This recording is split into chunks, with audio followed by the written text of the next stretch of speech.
우리가 기도하는 것은 응답받기 위해서 기도하는 거죠. 항상 보면 우리가 하는 모든, 하나님 앞에 선 모든 행위에는 사실 분명한 믿음과 그 확신을 가지고 하지 않으면 사실 소용없을 때가 참 많습니다. 순간순간 우리는 자꾸 판단을, 자꾸 깨달아야 돼요. 아, 내가 왜 기도하지? 아, 내가 왜 찬양하지? 내가 왜 성경을 읽고 있지? 내가 오늘 왜 예배를 드리고 있지? 자꾸 생각을 해야죠. 우리는 자꾸 잊어버리는 것 같아요. 순간순간. 기도하면서도 이게 주문이 되는 거죠. 주문. 습관이 되고. 저도 남 얘기가 아니라 제 얘기가 그래요. 밤에 잠을 자기 위해서 잠잘 때 이제 엎드려서 잠깐 기도하는데, 주님 오늘 귀한 식사 주셔서 감사합니다, 뭐 이렇게 기도가 나와요. 그러니까 습관적으로 하루에 3번씩 꼬박 밥 기도를 하다 보니까 어떤 자리에서도 식사 기도가 나오는 거예요. 그러니까 이게 습관이에요, 습관. 그러니까 기도를 한마디 한마디 신중하게 내 단어를 선택하거나 어떤 상황에서 어떤 기도하는 것이 너무나 주문처럼 이렇게 기도할 때가 참 많습니다. 물론 하나님은 우리가 알 수 없는 그런 분이시기 때문에 그것도 이쁘게 보실 수는 있다고 생각을 하지만은, 우리가 분명히 응답받는 기도를 하기를 원한다면, 그 가성비 높은 기도를 한다 그럴까요? 하기를 원한다면은 오늘 하나님께서 기도에는 이렇게 해라라고 가르쳐 주시는 그 성경의 많은 이야기들을 우리가 굉장히 교훈 삼을 필요가 있다는 것입니다. 어떤 분이 3개월 동안 수영학원을 다녔는데 3개월 동안 열심히 공부를 정말 하루도 빼놓지 않고 가서 했습니다.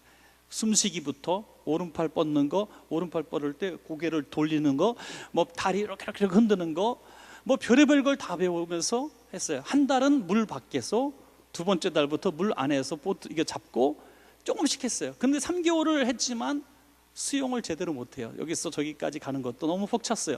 그런데 해병대를 들어갔네요. 해병대를 들어갔더니 하루 만에 마스터해버렸어, 수영을. 물속에다 집어넣고 나오면 돛으로 막 때리는 거예요. 그러니까 잠수부터 시작을 하더니 완전히 하루 만에 2km 수영을 해버려. 2km를 가버려요. 거짓말 같은 사실입니다.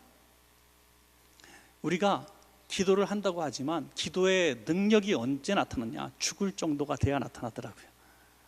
죽을 것 같은 환경, 처참한 환경, 고난, 전에 생각지도 못했던 끔찍한 상황들이 벌어졌을 때 그때 외치는 기도는 평생토록 하지 못했던 기도의 능력을 다 경험한, 어떤 분은 50년 신앙생활 했는데 지난 한 해 또는 2해 동안 많은 극심한 고난을 겪었어요.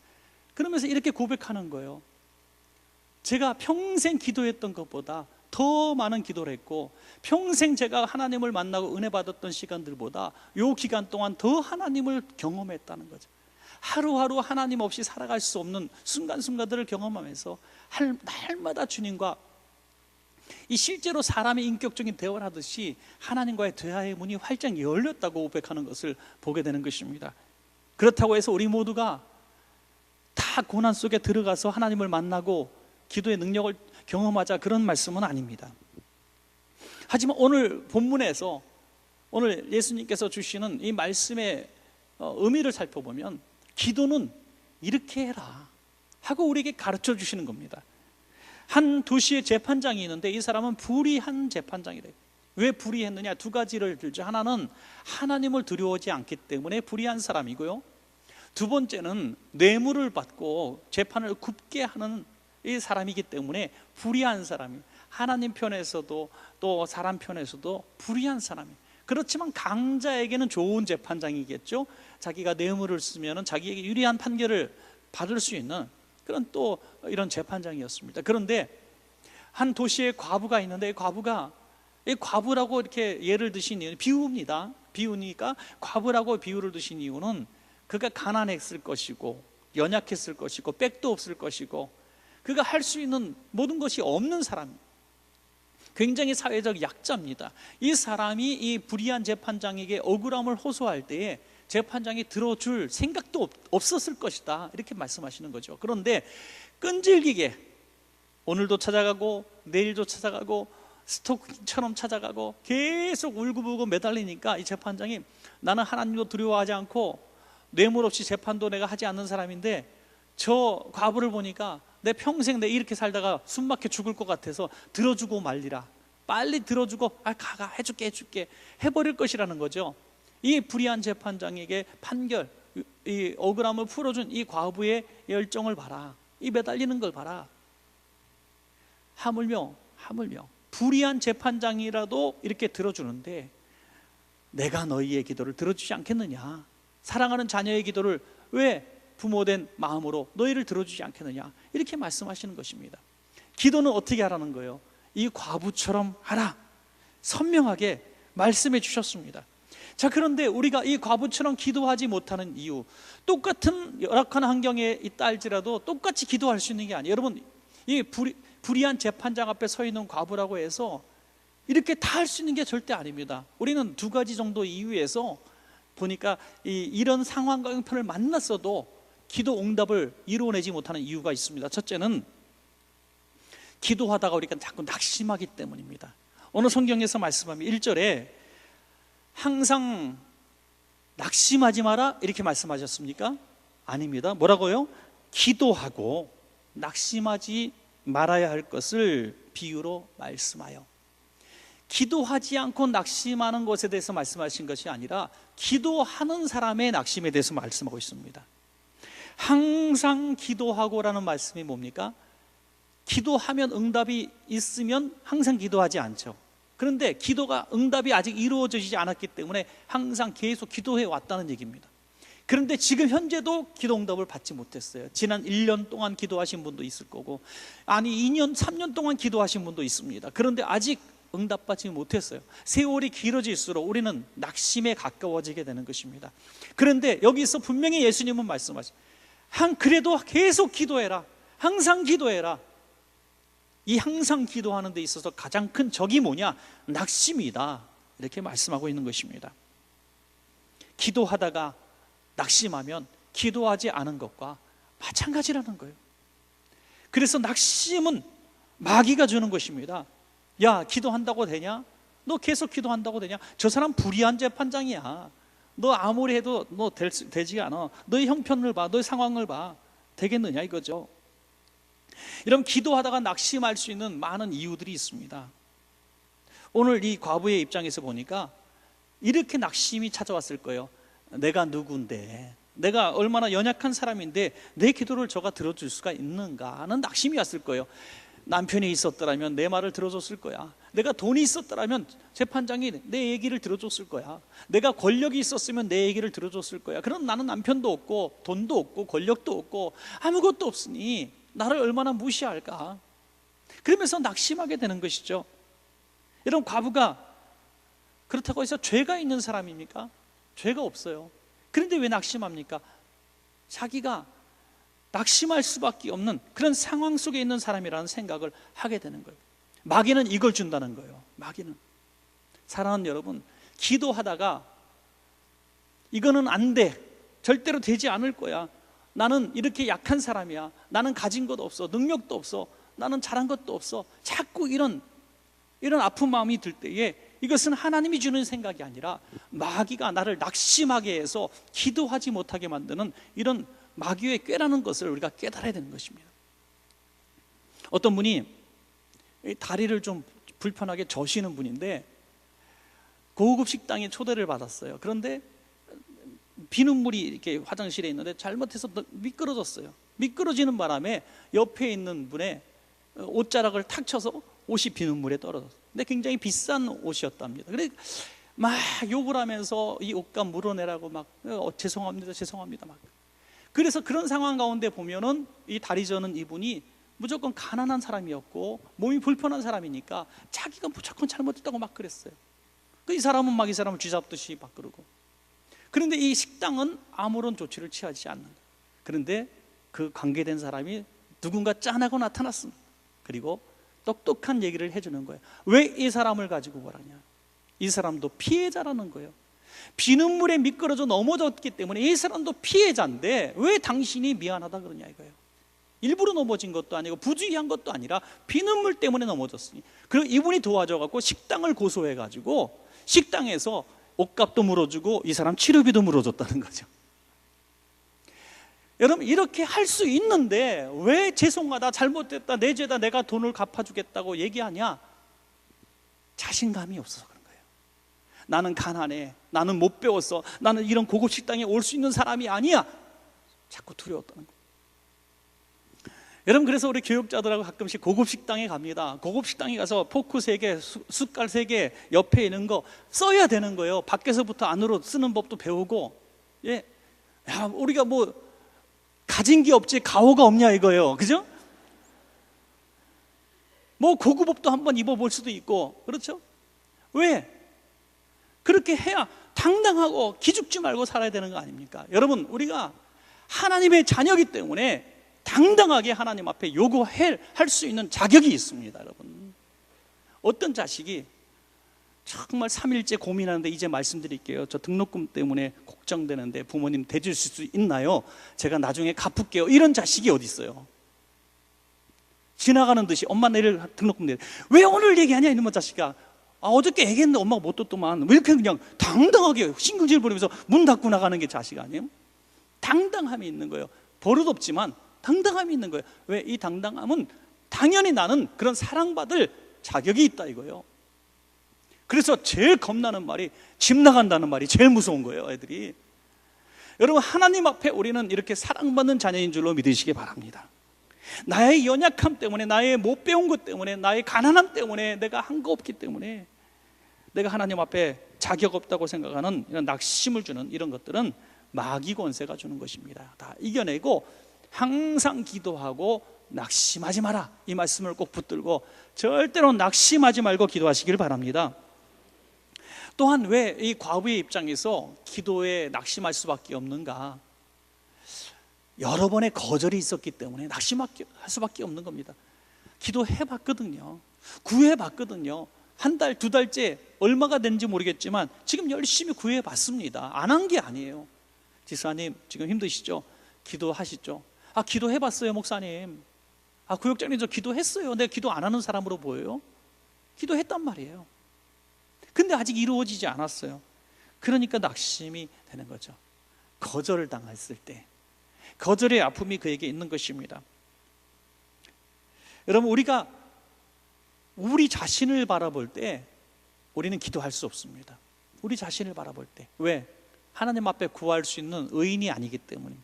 세상에서 우리가 너무나 삶에 익숙하기 때문에 주거니 받거니 하는 게 인생이라고 생각합니다.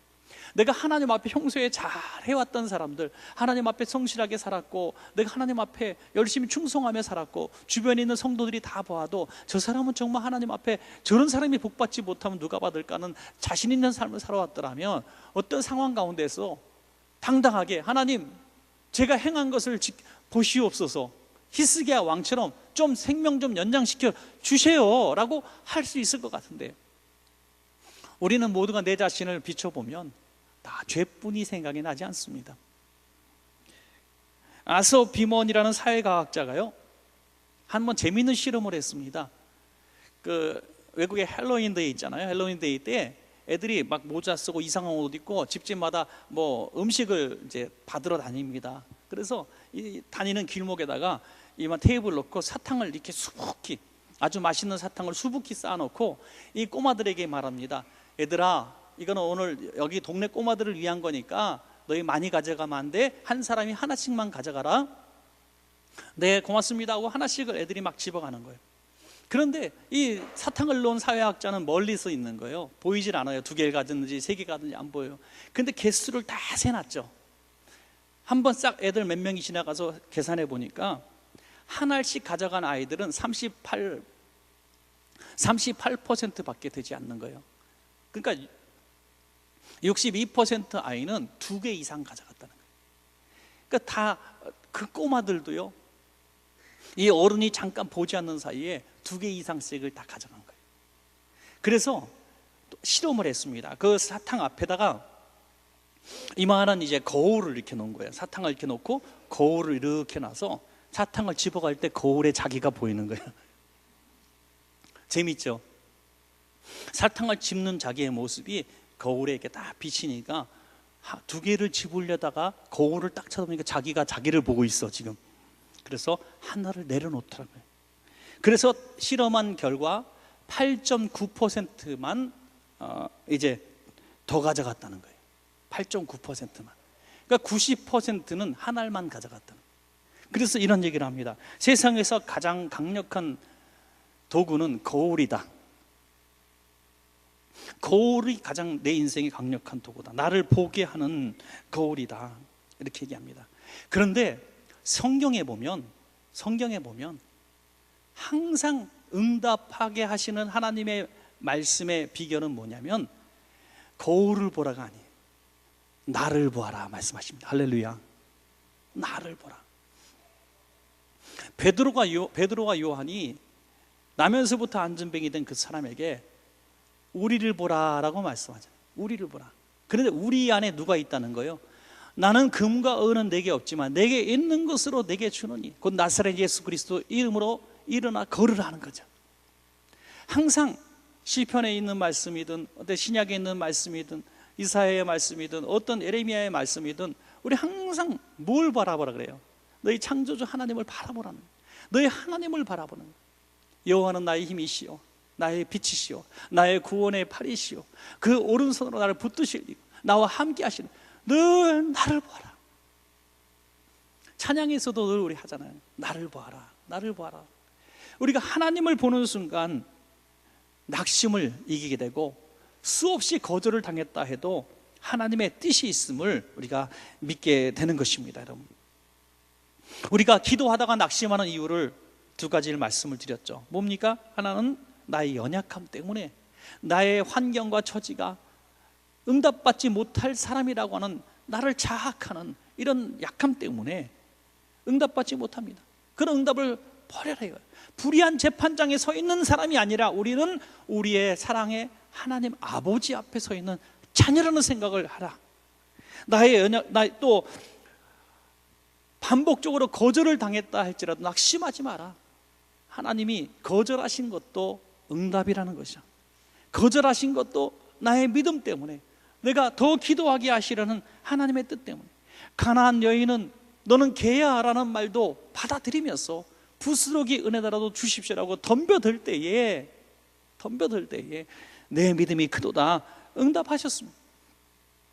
모든 성경의 응답의 비결은 구하고 찾고 두드리되 낙심하지 말고 염려하지 말고 또 거절에 실망하지 말고 끝까지 기도하라고 말씀하셨지, 대충 하다가 포기해라, 세 번째 기도에 응답 안 되면 안 되는 줄 알거라, 이런 말씀이 성경에 어디 있냐. 그렇죠?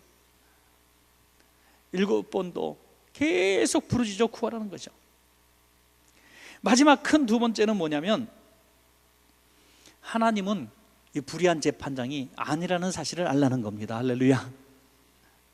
이 비유의 어떤 설정은 불의한 재판장이라고 하는 그 하나님과의 극과 극의 한 어떤 가상의 인물을 세운 거죠. 이 불의한 재판장, 도무지 이 가난한 과부의 이야기를 들어줄 수 없는 그런 극과 극의 사람을 설정해 놓고 이 사람도 들어줬는데 나를 어떻게 보길래 너희가 기도하지 않냐 이거요. 버럭 화내시는 것 같지 않아요? 나를 도대체 어떻게 받길래 기도하지 않니 너희들? 이렇게 말씀하죠. 이 아빠가 그렇게 못된 아빠로 보이니? 이 엄마가 그렇게 못된 엄마로 보이니? 아유, 내가 말해도 안 들어줄 것 같아서. 야, 너 엄마를 진짜 모르는구나. 아빠를 진짜 모르는구나. 지금 아빠가 왜 일하시는데 너 새벽부터 나가서 밤늦도록 왜 그 고생을 하시면서 사장님이 막 서류 던지는데 사표 여기다 7개 넣고 다니다가 아직도 안 내고 계신데 바로 너 때문이야. 용돈 지난주 용돈 3,000원 깎았다고, 응? 10,000원 깎았다고, 그 아빠가 용돈도 못 준다고 너 그렇게 말할 수 있느냐 이거예요. 엄마가 너를 위해서 얼마나 애쓰는지 너는 왜 모르냐 이거예요. 뭐 해라 하는 게 다 널 위해서 한 건데 이렇게 말하지 않는 누구네 철순의 엄마가 너무 좋다고 이렇게 얘기하니 기가 막힌 거죠. 오늘 하나님이 그 속 터지는 마음으로 말씀하시는 거예요. 나를 그 불의한 재판장보다도 못난 하나님으로 생각하느냐 이거예요. 사랑하는 여러분, 이 말씀의 핵심은 그거예요. 7절입니다. 하물며 하나님께서 그 밤낮 부르짖는 택하신 자들의 원한을 풀어주지 아니하시겠느냐. 그들에게 오래 참으시겠느냐? 기도하십시다. 기도하면 응답해 주십니다, 여러분. 문제는 우리입니다. 기도 응답을 받지 못한 문제는 우리에게서 찾아라는 거예요. 무슨 문제? 물에 빠져 죽는 사람이 살려달라는 것처럼 기도해봤냐 이거예요. 불의한 재판장을 앞에 쫓아다니는 절망적인 환경 가운데서 간절하게 기도해봤냐 이거예요. 제가 서론에서 들어가는 말로 말씀을 드렸어요. 30년 신앙생활하다가 한 번도 기도 응답이라는 걸 경험하지 못한 사람도 단 한 달 만에 고난과 극심한 환난 가운데서 살아계셔요, 하나님은 정말 살아계세요라고 말할 수 있는 이런 일들이 일어날 수 있다는 것은 하나님이 그때 만나 주신 것이 아니라 그때 만날 만한 기도를 우리가 했기 때문입니다. 문제는 우리입니다. 그래서 모두가 그런 기도의 응답에 비결을 안다고 말씀하지 않는 거예요. 8절이죠. 내가 너희에게 이르노니 속히 그 원한을 풀어주시리라. 그러나 인자가 올 때에 세상에서 믿음을 보겠느냐. 그렇게 믿음 있는 사람이 많지가 않다는 것입니다. 블레셋이 큰 군대를 끌고 왔을 때 우리 사무엘을 중심으로 미스바에 모여서 간절하게 부르짖죠. 그때 블레셋 군대를 하나님이 다 흩으시고 칩니다. 그때 돌 하나 세워놓고 말하죠. 에베네셀, 하나님이 여기까지 도우셨다. 저는 이 에베네셀이라고 하는 말에 굉장히 중요한 의미가 있다고 생각해요. 여기까지 도우셨다. 언제까지? 여기까지. 지금 이 순간까지 도우셨다. 그게 어느 시점이냐 이거요. 기도하는 순간까지 도우셨다는 겁니다. 믿으시기 바랍니다, 여러분. 기도하는 순간까지 도우셨다는 거예요. 그러면 기도를 멈추게 되면 어떤 일이 벌어집니까? 고난과 환난이 다시 닥쳐오게 되죠. 그때는 하나님의 도움이 손이 있지 않습니다. 여기까지도 오신 거예요. 그래서 사무엘이 어떻게 얘기합니까? 기도하기를 쉬는 죄를 범치 않기를 원합니다. 이스라엘 공동체를 위해서 쉬지 않고 기도했습니다. 그럴 때에 어떤 일이 벌어집니까? 사무엘 7장 13절에 사무엘이 사는 날까지 블레셋 사람을 하나님이 막으심에, 할렐루야. 왜 사무엘이 사는 날 동안 블레셋이 침공하지 못했을까요? 사무엘이 사는 날까지 기도했기 때문에, 할렐루야. 우리 성도님들이 자녀를 위해서 숨이 끊어지는 그 순간까지 기도할 때에 자녀의 안전을 지켜줄 수가 있는, 얼마나 복입니다. 자녀들이 우리 엄마 아빠 기도의 용사, 우리 남편 우리 아내가 기도의 용사, 우리 구역 식구 구역장님들이 나를 위한 기도의 호흡과 같은 사람이라고 믿어질 때 얼마나 고맙겠습니까? 얼마나 귀하겠습니까? 기도하는 그 순간까지 도우시는 것이 에베네셀의 은혜인 것입니다. 39년 동안 무려 마약 중독자로 살았던 사람이 있는데 이 사람이 어떻게도 치료받지 못했는데 한 몇 달 만에 새 사람이 된 거예요. 너무나 말쑥하게 새 사람이 된 거예요. 그래서 그 비결을 물어봤답니다. 전에는 이렇게도 했고 저렇게도 안 됐는데 이번에는 어떻게 해서 당신이 고침받았습니까? 라고 물어보니 전에는 내 의지와 싸웠고 어떤 내가 프로그램과 싸웠고 어떤 약물로 싸웠는데 이제 내가 기도만 붙들고 싸웠는데 새 사람이 되었습니다. 그래서 무릎으로 싸웠다고 했어요. 기도로 싸웠다고 했어요. 그러니 새 사람이 됐다는 거예요. 여러분, 우리를 낙심케 하고 기도하지 못하게 하고 의심하게 만드는 악한 영들이 자꾸 우리를 무너지게 만들고 너 같은 게 뭐 기도해, 네가 뭐 하나님 앞에 잘한 게 있다 기도해, 네 자신을 봐라, 네 거울을 봐라. 자꾸 우리를 낙심케 하고 야 그건 안 될 거야, 불의한 재판장이야 저 사람은, 네가 기도하는 그 대상이 이루어질 거라고 생각하냐, 이건 불가능한 일이야 라고 말하는 모든 세력에 대해서 이 설정에는 무대에 어떤 연극을 보듯이, 그럼에도 불구하고 하나님 응답하신다고 약속하셨으니 우리는 이 말씀을 주신 이유와 목적을 따라서 주님은 계속해서 우리는 낙심하지 말고 응답받을 때까지 기도하시기 바랍니다. 여러분, 분명한 위로가 되는 말씀은 고린도전서 10장 13절의 말씀 같아요. 사람이 감당치 못할 시험당함을 허락지 아니하시고 또한 시험당할 중에 피할 길을 내사 능히 감당하게 하시느니라. 얼마나 위로가 되는지 몰라요. 어떤 상황이 생겨도, 어떤 형편이 되었다 할지라도 이 가난한 과부는 이 말씀을 의지했을 것 같아요.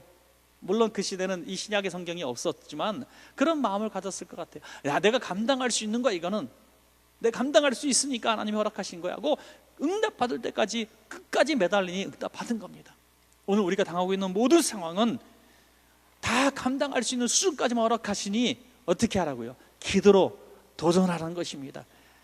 하나님은 다행스럽게도, 너무너무 다행스럽게도 불의한 재판장이 아니라 우리 위해 아들을 주신 좋으신 하나님 아버지시란 사실이 얼마나 감사한 일인지 알 수가 없습니다. 사랑하는 여러분, 오늘 수요일은 다른 어떤 기도보다도 오늘 간절하게 불의한 재판장에 맞서는 그런 기도의 태도로 우리의 문제를 놓고 한번 기도하는 시간 되기를 원합니다.